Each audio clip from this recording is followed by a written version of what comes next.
Is this the fulfillment? We want Mubarak to get out! Of ancient prophetic text?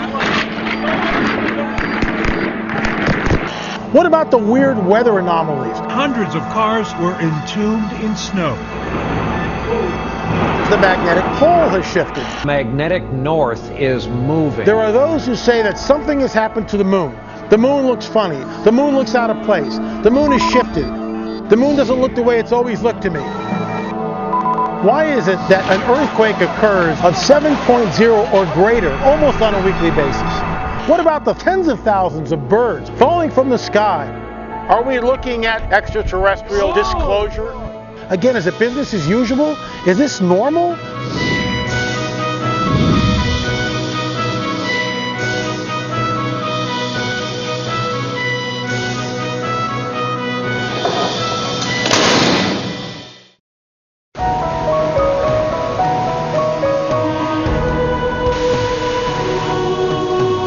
This is Watchers 2.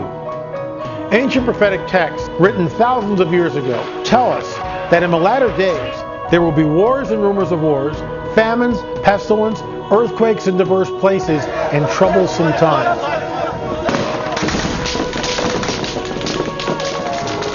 What we are seeing in the Middle East is certainly wars and rumors of wars.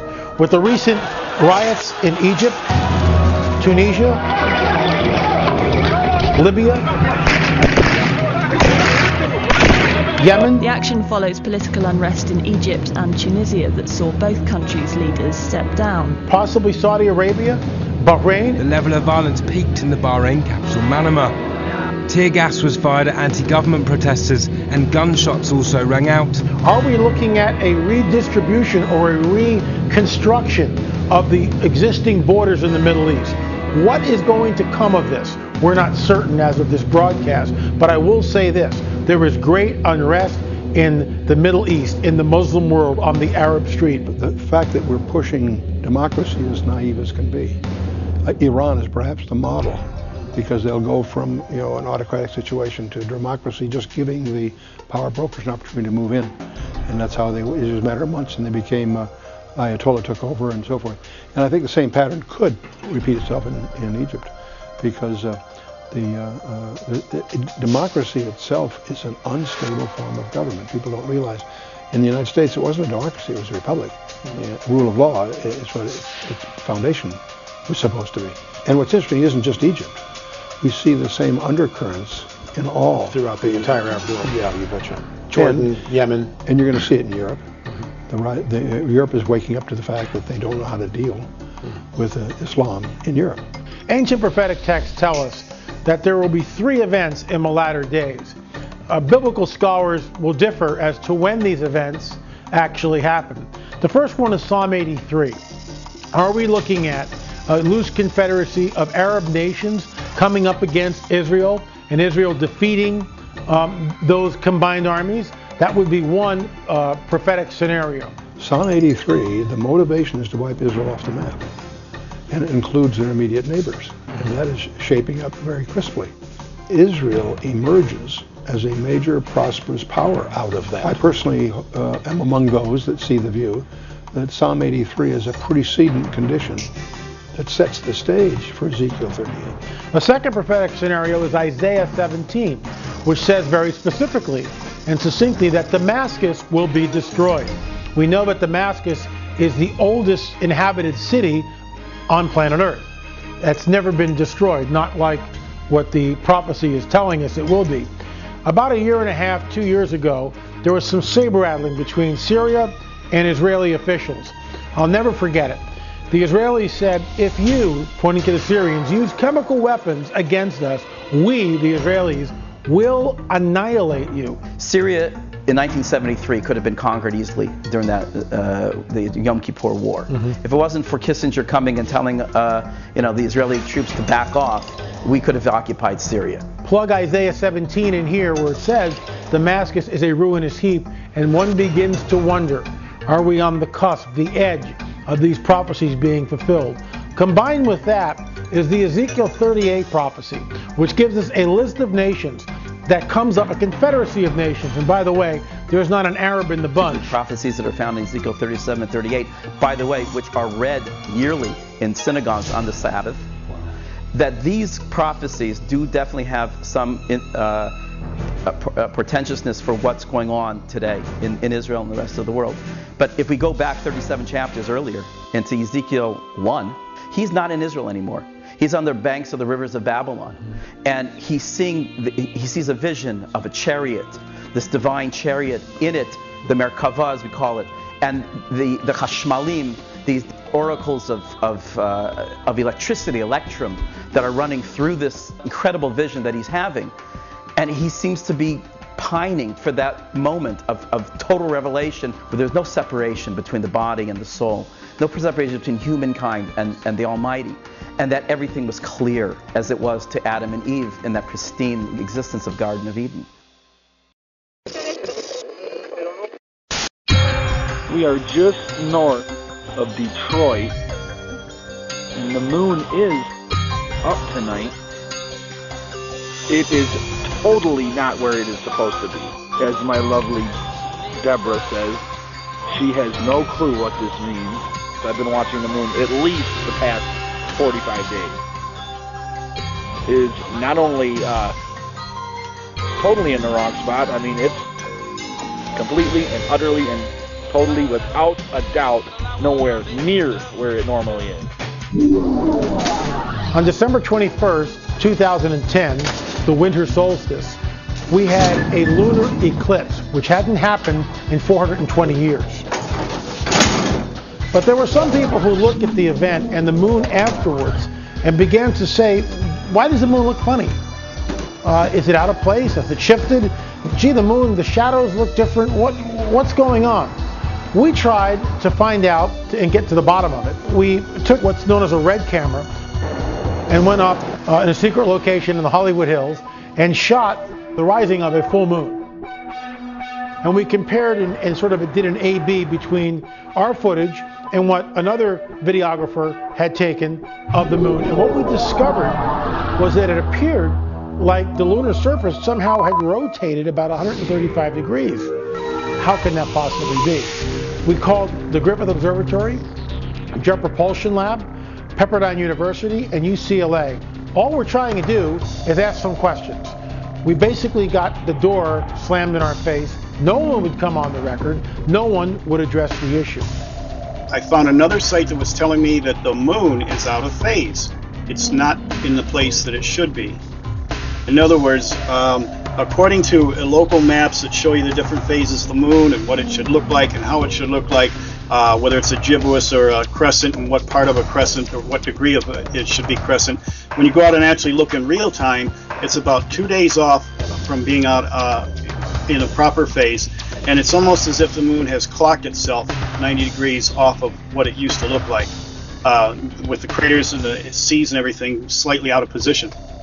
We tried to get the Griffith Observatory to have us come up and ask some of their people what was going on with the moon, and we were flatly turned down. I mean, immediately. There was no well, nothing, no goodwill at all. It was just bam, door closed. What are your thoughts on that? Well, I think you got to remember who's paying the bill at the observatory. I believe it's the county that's responsible for the observatory. And I think if they came out with any conclusive statements as to any of this or pole shifts or anything else, they might be spanked. So they just don't want to get involved. We also know that the sun apparently came up 2 days earlier in Greenland. In other words, Greenland from the winter solstice on out is completely, northern Greenland, completely covered in darkness. And yet the sun comes up 2 days earlier. Well, maybe this is proof of global warming, because in a year's time, somehow the ice shelf melted 50, 100 feet, so we can see. I mean, exactly. It was unbelievable. Boulder Dash. Yeah, Boulder Dash, poppycock. But it's apparently, allegedly, according to the stories, and we're still trying to vet some of this stuff, up by the Arctic Circle in Greenland, it's dark for basically 30 days. And they know precisely when they see the first dip of the sun came up 2 days early. Going back to the moon, and are these things connected in any way? We know that right after the lunar eclipse, people began to discuss that the moon, the lunar surface, seemed to have shifted. In February, the moon is upside down. You're right, Henning. This is weird, man. Weird. I believe that the moon has rotated to the right substantially. Or the Earth has rotated to the left. It seems that this should be big news. So there is something definitely going wrong here, and I just wanted to make the video to document it. It is February 10th, 11:30 at night. I can't stay out here for very long because it's only 5 degrees out. The Torah codes have been mathematically proven that there is some sort of a hidden code within the text of the Torah, the first 5 books of the Bible. We have contact with a rabbi in Jerusalem, his name is Rabbi Glazerson, who sent us this Torah code over here concerning the moon. And this is what it says. Will be observed a change in the moon in 5771. That's the Hebrew calendar that corresponds to our date of 2011. Coincidence? I think not. Lorenzo Iorio from Cornell University has written a paper under General Relativity and Quantum Cosmology. The title of the paper is this: On the Anomalous Secular Increase of the Eccentricity of the Orbit of the Moon. The bottom line here, his closing statement is this: thus the issue of finding a satisfactory explanation for the anomalous behavior of the moon's eccentricity remains open. The phenomena of sinkholes, again, are appearing in countries all over the world. Some of these sinkholes are absolutely huge. I mean, they're acres, and they go down deep into the earth. Again, is it business as usual? I mean, is all these different things, are they connected somehow? Are they signs that were written thousands of years ago in ancient prophetic texts? Or is it just coincidence we're looking at here? Well, the sinkholes definitely are uppermost in the mind of a lot of us looking at current events. And the thing that kind of amazes me is that the sinkholes are circular. You know, they're almost perfectly round. Now, my theory or hypothesis of the Earth expanding, that this would stretch the surface non-uniformly, that there would be like elongated collapses or cracks open up. So when you see these sinkholes form, some of them are due to water erosion over a long period of time, leaky pipes and whatever. And then possibly when the Earth is doing expansion, it's doing now, that weakened area just collapses underneath cities and whatever, driveways.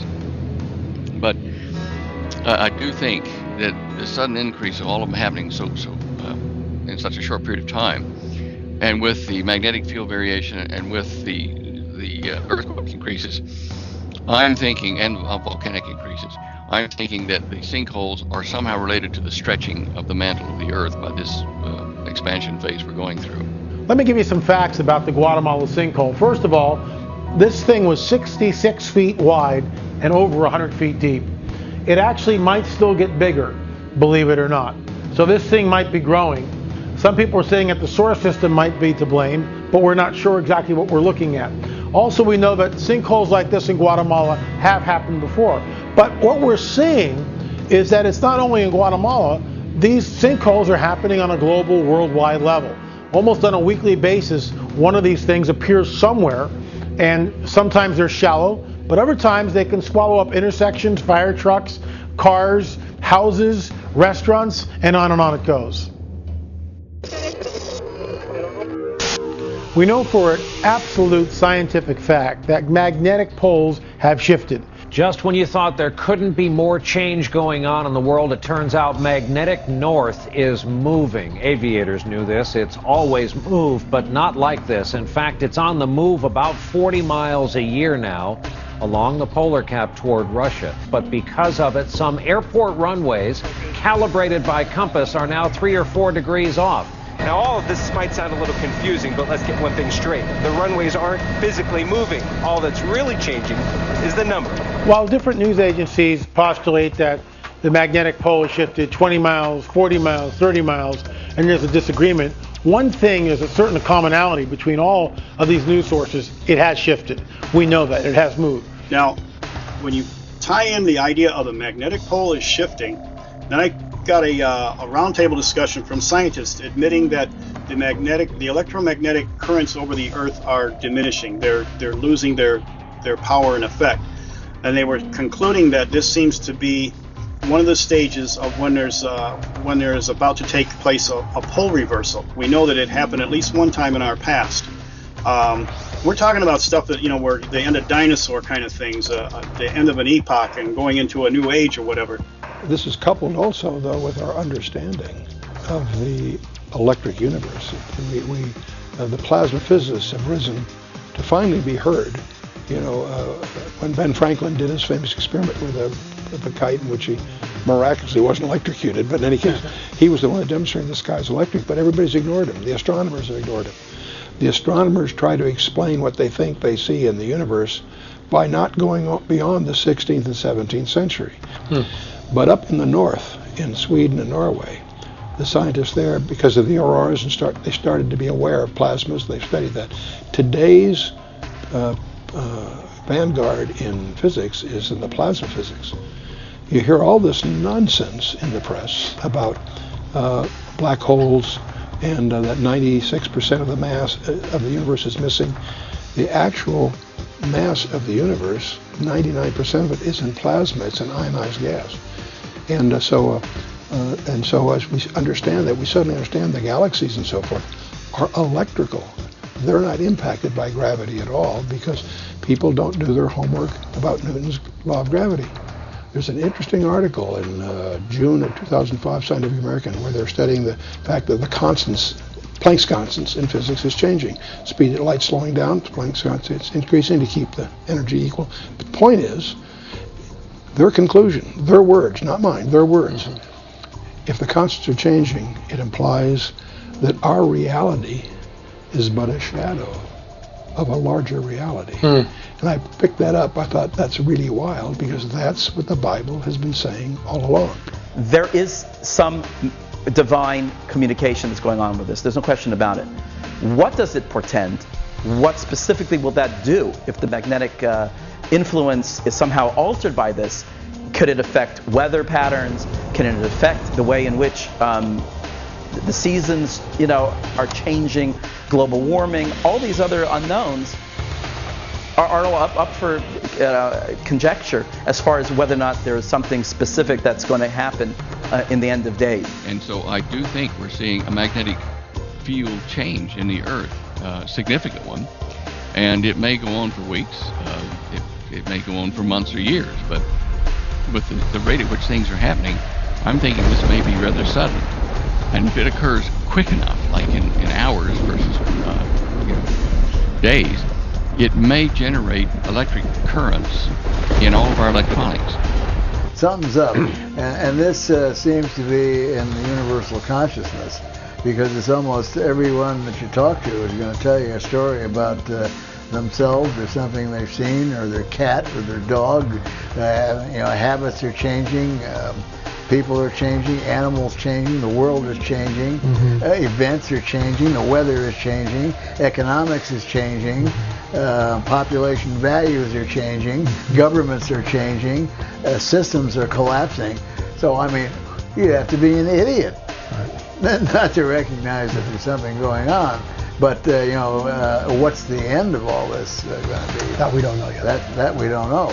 Is this the fulfillment of ancient prophetic texts which were written thousands of years ago, coming to light in these days which we are living in?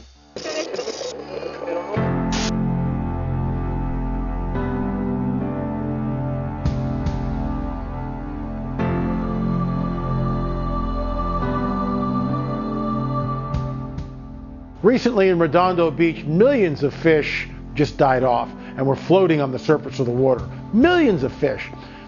Is there a correlation between animal and fish die off like that? In other words, beach whales, beach dolphins, millions of sardines or other aquatic animals, and earthquakes? Some people think that there might be. And what's interesting is California is certainly due for a big one. Could we be looking at, are these dead fish sort of harbingers, if you will, to an impending quake that might devastate Southern California, week after week. What do you think is going on, and do ancient prophetic texts warn or tell of the time that we're living in? Indeed, this is a very intriguing question, and there are more than one approach to understanding it. The first thing that has to be said is that anything that's in terrestrial or in the seas, all those effects, anything that occurs to these creatures, are all done for the sake of mankind, of humankind. There's no creation that was created for vanity. There's nothing that was not purposeful in God's creation. So one has to understand that this does not work in a vacuum. Anything that occurs to things living on earth or in the sea, but based on Jewish philosophical understandings, means it has some purport for humankind. You know, I've got a little bit of background. My first year in college was in marine biology. Now, if this was a natural event, they certainly would have taught me that as one of the basic elements of the way populations will die off if they're overpopulated. I was never taught anything like this. This thing never happened. Off the coast of Brazil, there was over 100 tons of fish that washed. That's a lot of fish. Yeah, this is something very unusual and out of the ordinary. The Zohar, which was written about 1800 years ago and is attributed to one of the great scholars of all time, Rabbi Shimon Bar Yochai, in one of the passages dealing with predictions of the future, there is a date mentioned there. It's not usual for the Zohar to mention any dates, but it does do so.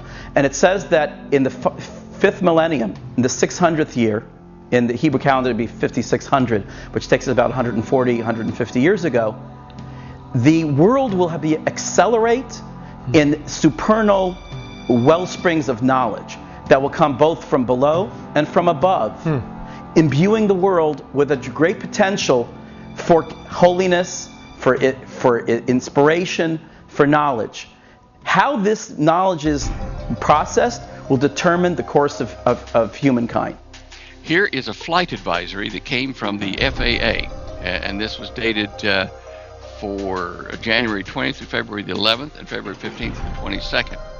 The Department of Defense will conduct GPS tests on January 20th through February 22nd, 2011. During testing, the GPS signals you use may be unreliable and unavailable. And then there's a map. The map shows a circle centered at just off the coast of Georgia and Florida at the borderline of the two states. And this map goes out, the circles of screw up of the GPS signal goes out until it covers Alabama and the bottom part of Virginia. And all of Florida. It's huge. Now they did the same thing over on the West Coast, saying this is going to be a Department of Defense test. And then, of course, we had earthquakes in Nevada right after that test finished. And they say the test only goes for 45 minutes and then a 15-minute off time, and then it comes back on. Now, what would screw up GPS? Is it magnetics? You see, it shows an area of influence rather than the whole planet or any of that kind of stuff. They're showing circles of influence. And this might explain why birds, particularly dependent upon magnetic fields, were confused. Why is FEMA putting out reports warning people to get prepared along the New Madrid fault line? Get your stuff together. And they're doing that in the last 3 weeks. You see, there's a problem. I had a lunch with Otto von Habsburg some years ago, and during that luncheon he made two remarks that at the time, one of which I understood, one of which puzzled me. He says the ignorance in America is overwhelming, and I knew what he meant then because I used to have a substantial staff in London when I was chairman of a public company, and I was always amazed how the people in London knew more about our elections in California than I did. Me too. Yeah, because they were just very oriented at current events, and in contrast to most Americans look at what the ball scores were over the weekend. That's about it. Well, the second remark he made, I didn't understand what he said. He says the concentration of power in America is frightening, and I didn't know what he meant because I thought, gee, we have open democracy. We're open countries, But since then, I've done a little more homework, and I realize what he means. It's astonishing to realize how we are being managed. And the 2008 elections are a wonderful laboratory study of that. So when you look at what's coming, it's clear we're moving into well, put it another way, we are subjects of a managed agenda by people for many motivations. Some may be very noble, still look for moving towards a global government, and America's independence is in the way. So there is an agenda to break the back of America because it's in the way of a larger agenda. And we watch that operative. Because America is no longer a producing nation, it's a consuming nation. And we survive only because of our ability to borrow from foreigners. But that's ending. And so this is all coming home to roost this year and next. It's not going to last for much longer before it all gets normalized somehow. But the people that are least aware of this are the American public.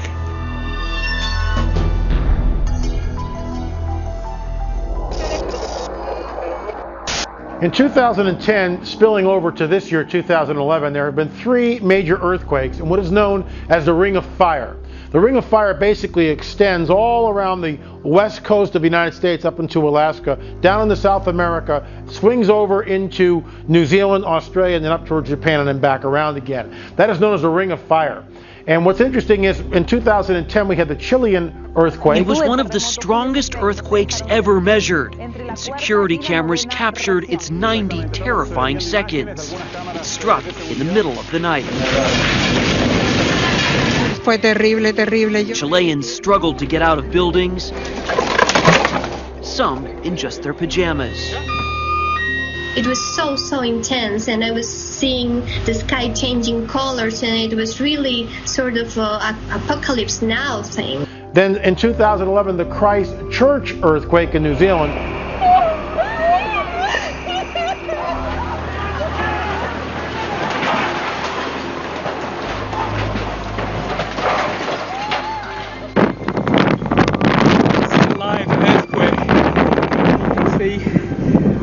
Trembling, and the rocks are falling down.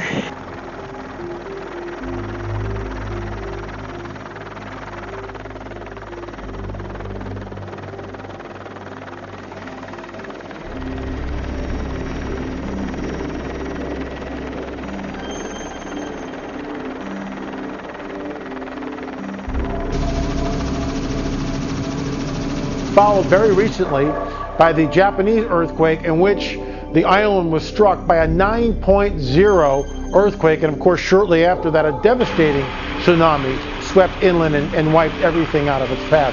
Death toll in the thousands of people.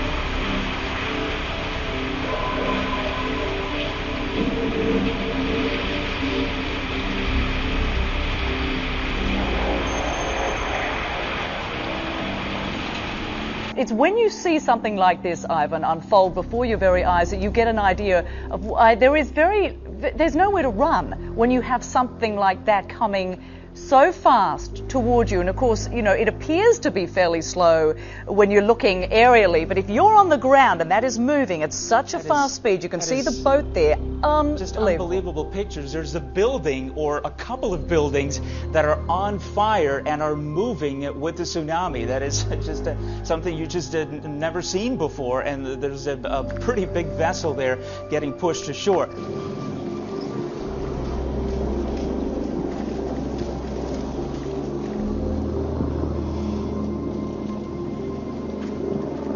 So many people think we are actually attacked by earthquake. What I saw was like the almost every damage is from tsunami.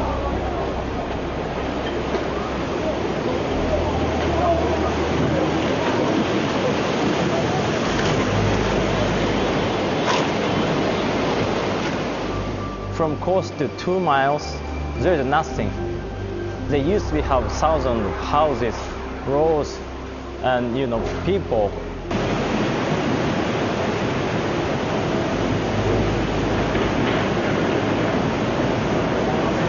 But right now, the beside coast, you can't see town. It's just a pile of garbage.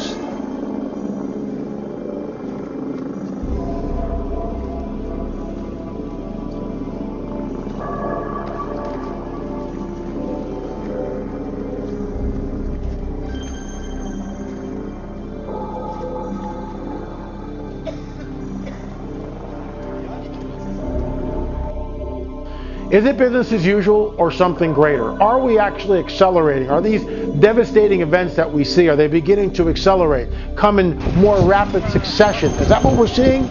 I believe it is.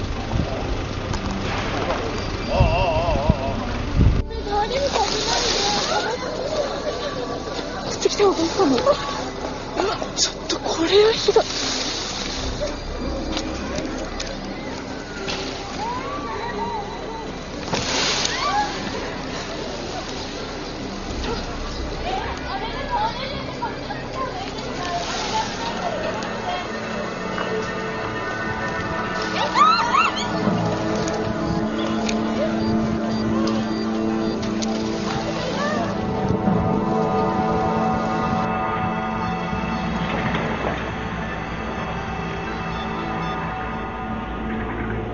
We can look at the BP oil spill and realize that that certainly is an event that what I would categorize as a troublesome time. Well, with the tsunami and earthquake happening in Japan, what we have now might be another type of Chernobyl. In the former Soviet Union, a reactor in Chernobyl, the core melted down, and all this radioactivity was displaced into the atmosphere. They are still, even today, you cannot go into that area without protective gear, and you can only spend a few hours there at a time. The problem, what we're looking at in Japan, that there are 6 reactors. As of this post, 4 of these reactors are unstable. Unfortunately, due to the magnitude of what happened at the Fukushima plant, there's going to be affected area for decades to come.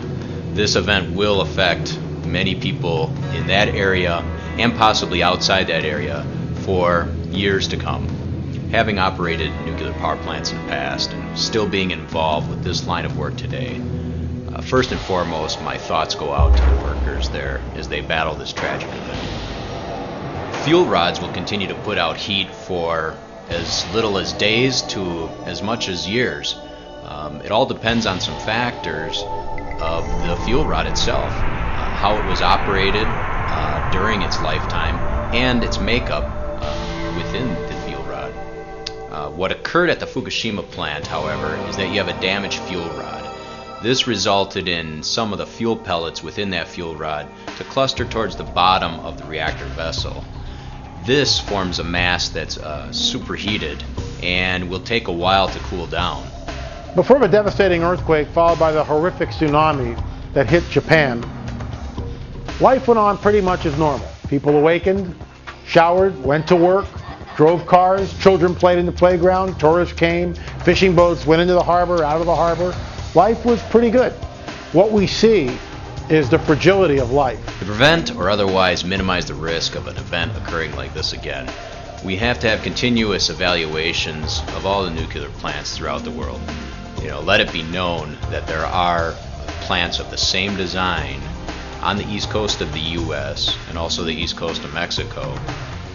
These are the same design and in a very similar location on the coastline, just like those at Fukushima and of other plants on Japan's coastline. Most people don't understand because our news media doesn't go back and cover this. In Haiti last year, 250,000 people perished in a devastating earthquake. What most people don't realize is, as we speak, there are 1 million people displaced by that very same earthquake, living in tents in Haiti. And now, with the outbreak of cholera, the death toll continues to climb. Christchurch and New Zealand are still cleaning up from the devastating earthquake that happened there.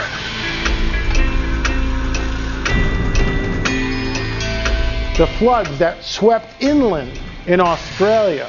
Some people are saying that there'll be inland lakes maybe for decades. They're still trying to clean up that. So what we see is one disaster followed by another disaster followed by yet another disaster. It sort of begs the question, are events accelerating? Are these in fact the birth pangs that we're told in ancient prophetic texts will happen in the last days? In Watchers 1, we showed how Dr. Roger Leir is a world expert in the area of alien implants, having done removal surgeries on 17 different patients. His research uses hard science, electron microscope analysis, and spectrometry to learn what's inside these things and what they're made of. He continues to investigate, and the actual scientific results always go beyond high strangeness. We went back to Dr. Leir to ask him a few questions about what he's now discovering and the latest on miniaturized structures they're finding inside these implants that can only be seen by using an electron microscope. We've got some questions, and I'm going to shoot them to you right now, sir. What new information do you have regarding the implants? Well, I kind of had a feeling you were going to ask that question, Glenn. The research that's coming out now is a little more advanced than what we had in the past. It's a learning process, a learning curve, because as the instrumentation improves, so we know a lot more about the carbon nanostructures that we find in these objects. We know they're more complex than when we originally found them, because a carbon nanotube in itself is an interesting and extremely strong structure. Basically, you take one row of carbon atoms and you roll it upon itself, and you got a carbon nanotube. But when you put these together in one form or another, then the structure can get more complex. So you take a number of carbon nanotubes and you can make a carbon nanofiber. You take carbon nanofibers together, and then you can make carbon nanoribbons or carbon nanospheres. And then as you build on these building blocks, they get more and more and more complex. And that's what we're finding, is that these are not just simple structures, but these have definitive type of carbon nanostructures designed for a specific purpose. And that purpose undoubtedly is something that we know as advanced nanotechnological electronics. So that's one of the things. And then the other, I guess, big news, which our viewers may be interested in, is that one of our members of our science board, who is a nuclear physicist, looked at this, and he looked at the age of the universe. And we can tell by the time that it takes from one isotope of material, such as boron, to its degradation point. Boron becomes beryllium, and it takes X period of time to do that. He can tell from that rate of isotopic decay what the age is of wherever that came from. So he devised a mathematical formula comparing this to ages of the universe. And we know that these are probably coming from an area of the universe that's at least 30 million years ahead of us. If we look at the galactic distance of about 900 million miles, that's the Milky Way galaxy, we're probably talking about a minimum of at least 1/3 the way across the Milky Way galaxies. When we're looking at the distances for the materials of the objects, we are talking about galactic distances, not star systems or planetary values. And the other important thing here, which I have to mention, is that if you live in Southern California, let's say, you're usually not going to travel to Nevada to get a loaf of bread. So if that notion is factually and logically solid, then if the materials are found in that region of the universe, then most probably the people that are using them, or the entities that are using them, are nearby. So it gives us a clue as to where some of these entities that are visiting here might come from. The nanotechnology that you're talking about does not exist in nature, and to the best of your knowledge, even underground labs, dark science, have not been able to create these. Is that true? Partially true. Okay. Number one, they don't exist in nature. That's true. However, the technologies today, about 7 years ago, have proved that we can manufacture a carbon nanotube. And now there are a couple of companies that are just starting to do it. But this technology is far advanced of that point. And this has evidently been in usage by whoever is using them for a long, long time.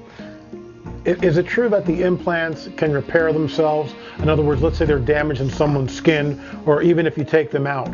Is there any evidence that these implants can repair themselves?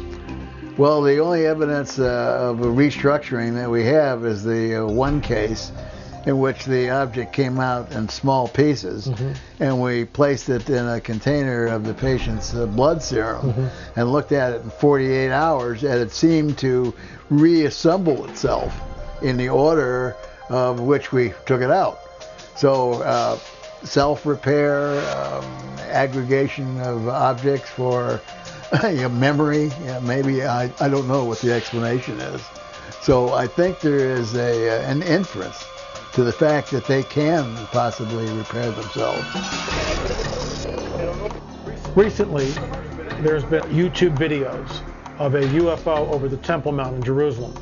1 and 2 seem to be taken from the same vantage point. 3 appears to be a hoax and has already been debunked. 4 is at a different vantage point.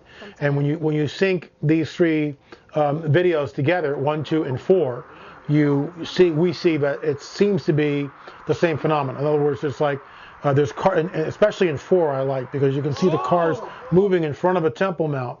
Now, do you think it's real? Do you think it's a hoax? Weigh in on that for us. Well, let's say what I'm not first, and that is a video analyst by any leap of faith. But we do have a member of our board who is an optical physicist with a PhD, and he's looked at these things, and so far, the 3 that you're talking about, 1, 2, and 4. Yeah, 1, 2, and 4 look like the genuine article.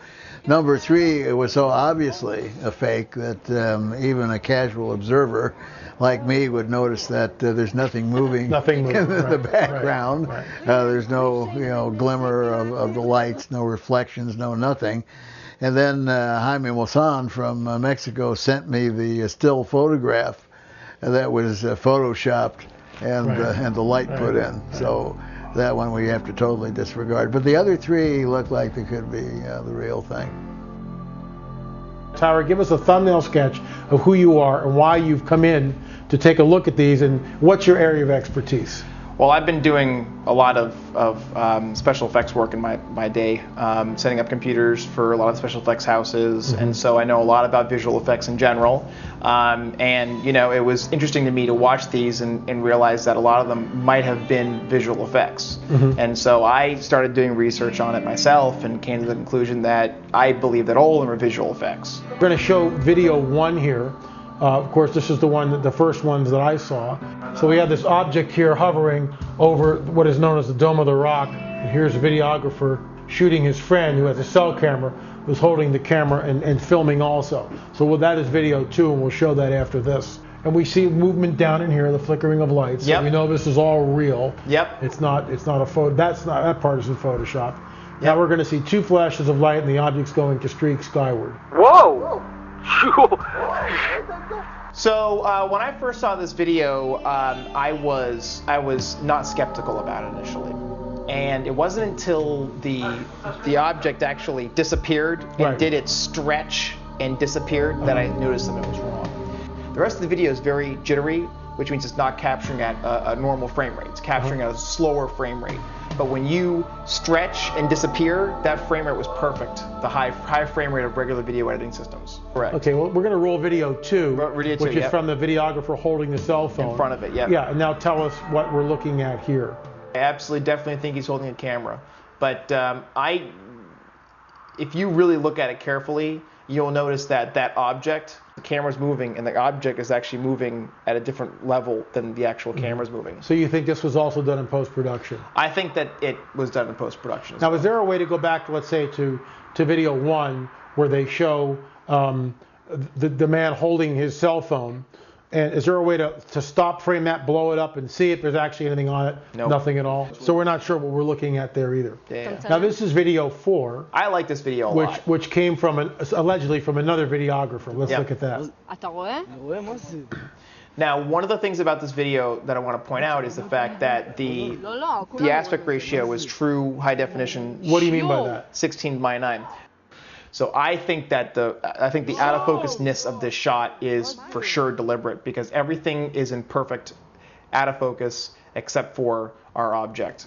Right. This is lighting effects and a bunch of stuff. This is a lot of work to do this. This is not Industrial Light and Magic special effects. This is still something you can do in your home computer, but it's still a lot of work. So it's very clever. I mean, if it's a hoax, we got light here, we have shadow in the back, and when this thing leaves, immediately the dome goes into shadow.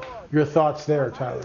The camera would overexpose or try to compensate for the exposure when the flash happened.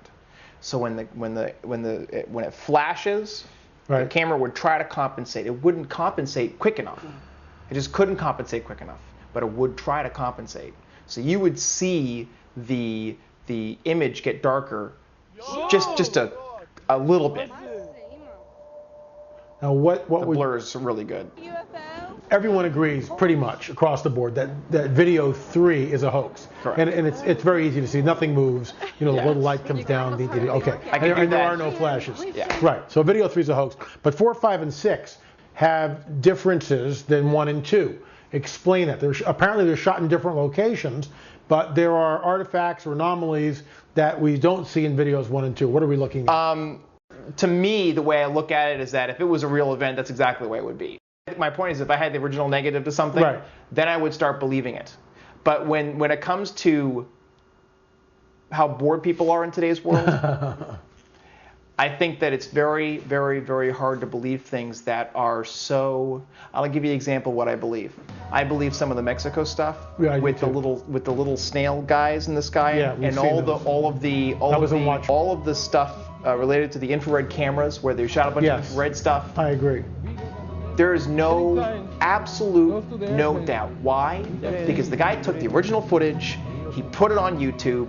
You can clearly see it's the right format. You can clearly see it's all kind of crisp and sharp. You can clearly see it's done with this handy cam. It's not shaky. All the objects in the sky look real. It all just fits. According to some recent studies, there are sightings of UFOs about every 10 minutes. Now I realize some of those things, many of them are hoaxes, or swamp gas, or a flux of birds, or Venus and all that. But let's just say some of them are real. It seems to be like the phenomena is burgeoning. Your thoughts? Well, I think that the frequency is increasing, and as most people who studied this area realize, it's a difficult thing to study because of the confusion, the noise, the hoaxes, and you've got to somehow slice through all of that. But even when you do, you discover there's a core group of things that are not only real, they're classified. Part of the other thing you run into is there's a sector of that never sees the light of day because of security. And one of the things, because I came out of that world, I spent a good 30 years of my executive career as in the classified community, and not only in the service, but in the intelligence community, and as a chief executive officer of 4 different publicly traded defense contractors. So I'm used to being in the deeply classified world for a lot of reasons. And the point, for reasons I can't go into, but the thing that startled me to discover was that the UFO area enjoys a security classification that's higher than our most sensitive warheads, the W-88 warheads. And so that's the mystery, is why are things like Roswell and other things like that, after over 60 years, still classified to this day. And you can't 2 presidents and 4 congressmen tried to pierce that and couldn't. The security that surrounds that area is astonishing. Why? Nobody knows, because it's classified. And so that's why when you see these things, the famous V thing that went over Arizona back there and all that, it has earmarks of chicanery that involves the Department of Defense. Well, we're going to interview Marshall Masters and ask him a few questions about what we've been discussing in this film. Marshall used to be science producer at CNN and is now an expert on the Planet X phenomena. With all the earthquakes, floods, fires, wars and rumors of wars, and troublesome times, like the BP oil spill, is it business as usual, or do you see it as something more? It's business as usual, and then unusual business. Now, if you think back to Katrina 2005,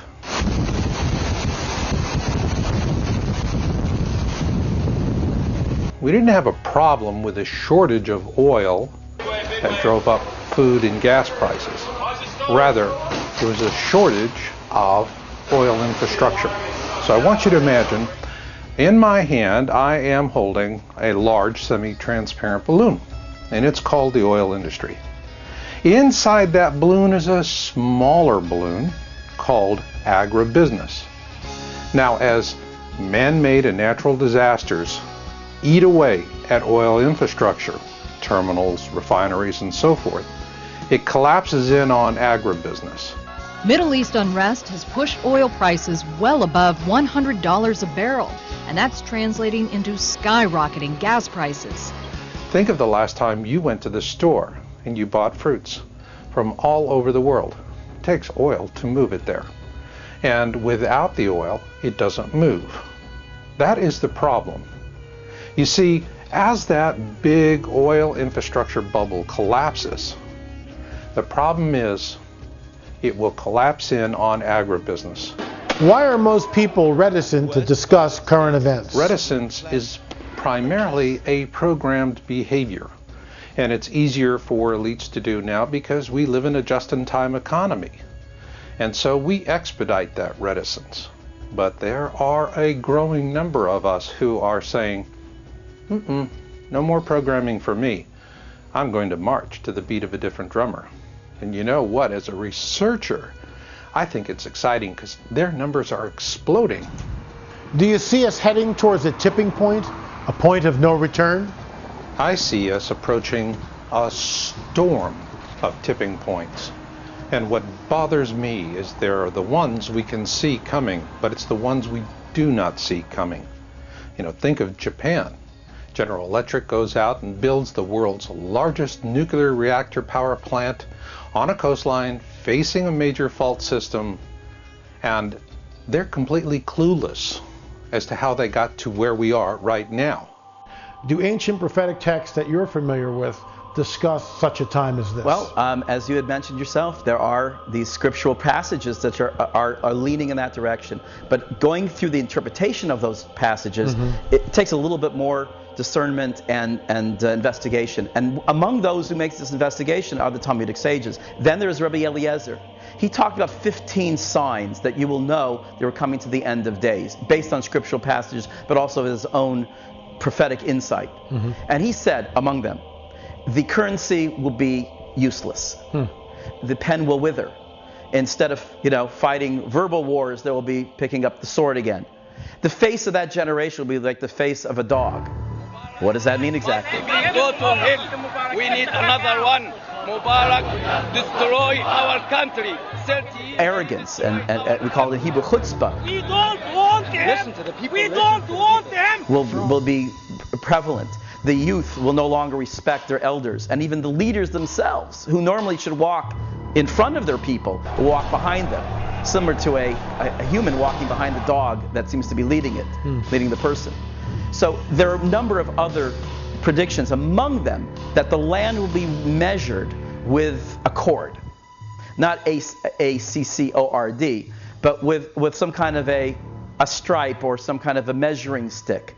And if you notice, the land of Israel, now there's a thing called this green line, which really doesn't exist in reality. It's something on a map, as if to say that the people who are trying to move and be the movers and shakers have already determined how much of land Israel is going to be entitled to in the final peace accord.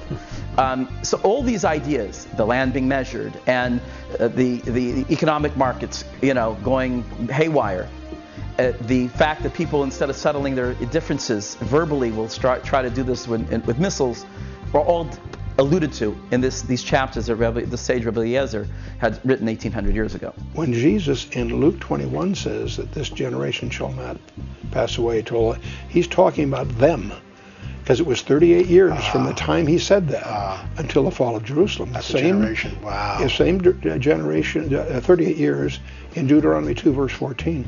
Where they wandered in the wilderness for 40 years, that's rounded off. Actually, precisely, it's 38 from Deuteronomy and so forth. In Matthew 24, when he uses that expression, different context. He uses the same, this generation shall not pass. In Matthew 24, I believe he's talking about this generation we're in.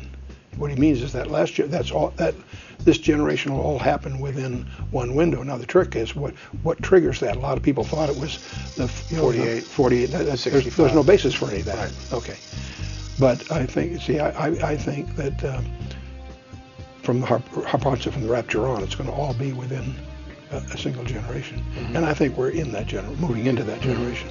What I find amazing as a researcher is a vast majority of Americans, more than a supermajority, in fact, believe that UFOs are real.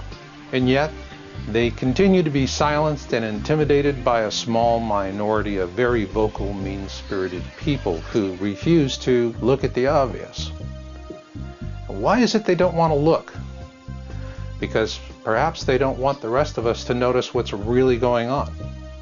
Our house is on fire, and that's why all the neighbors are coming.